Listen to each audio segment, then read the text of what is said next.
உன் வாழ்க்கையை கெடுத்தது முழுக்க முழுக்க உங்க அம்மா தான். உனக்கு பிடிக்காத ஒரு வாழ்க்கையை தேவையில்லாம உங்க அம்மா கட்டி வச்சதுனாலதான் இவ்வளவு பிரச்சனைக்கு முக்கிய காரணம். அதை விட்டு போட்டு நீ வெண்ணிலாவை சத்தம் போடுறதுல என்னடா நியாயம் அப்படின்னு சொல்லி கேட்கறாங்க பாட்டிமா. பாட்டிமா, உங்களுக்கு ஒரு விஷயமும் தெரியாது. ஆரம்பத்துல நான் கண்மணியை விரும்பலைங்கிறது உண்மைதான். ஆனா கல்யாணத்துக்கு பின்னாடி கொஞ்சம் கொஞ்சமா அவளை நான் விரும்பினது மட்டும் இல்ல, இன்னைக்கு என் மனசுக்குள்ள முழுக்க அவ தான் இருக்கிறா. அவளை தவிர வேற யாருமே என் மனசுல நினைக்கல. இது உங்களுக்கு தெரியாம ஆளாளுக்கு நீங்க ஒரு பிரச்சனையை வேற மாதிரி கொண்டு போயிட்டு இருக்கீங்க. வெண்ணிலாவுக்கும் எனக்கு எந்த பிரச்சனையுமே கிடையாது. வெண்ணிலாவை நான் விரும்பவே கிடையாது.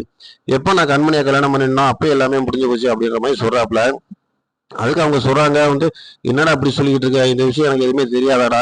சரி விடுற, அப்ப அதனால நான் நடந்தது நடந்து போச்சு, இப்ப எதுக்கு அதை போய் புரிசு பண்ணிட்டு இருக்கேன் அப்படின்னு சொல்லி அவங்க பாட்டிமா சொல்றாங்க. இப்ப இந்த இடத்துல கண்மணி வீட்டை விட்டு வெளியில போயிட்டேன், நான் என்ன பண்றது. அதனால இனிமேல் வெண்ணில அந்த வீட்டுல இருக்கிறது கண்டிப்பா பிடிக்காது எனக்கு. வெண்ணில அந்த வீட்டை விட்டு போறதுதான் நல்லது. சொந்த ஃப்ரெண்டுக்கே அவ துரோகம் பண்ணிட்டா. அவளோட வாழ்க்கையும் அவளையும் காப்பாத்தி கொடுத்தது முழுக்க முழுக்க நான் தான். அந்த நன்றி கூட அவளுக்கு இல்லாம போயிருச்சு அப்படின்னு சொல்லி வெண்ணிலா சத்தம் போறாப்புல அன்பு. அதே நேரத்துல இனிமேல் இந்த வீட்டுல நீ இருக்காத அப்படின்னு சொல்லும் போதே பாட்டி கொஞ்சம் ரெக்கமெண்ட் பண்றாங்க. விடுறா, ஏன்டா நீ சத்தம் போட்டுக்கிட்டு இருக்க, பாத்துக்கலாம் அப்படின்றாங்க. அப்போ ஒரே வார்த்தை நம்ம அன்பு சொல்றாப்புல, வெண்ணிலா இல்லாத வீட்டுல அதாவது வெண்ணிலா இந்த வீட்டுல இருந்தானா நான் இந்த வீட்டுல இருக்க முடியாது அப்படின்னு சொல்லிட்டு கண்மணியை தேடி நம்ம அன்பு இல்லை கிளம்பி போறாப்புல.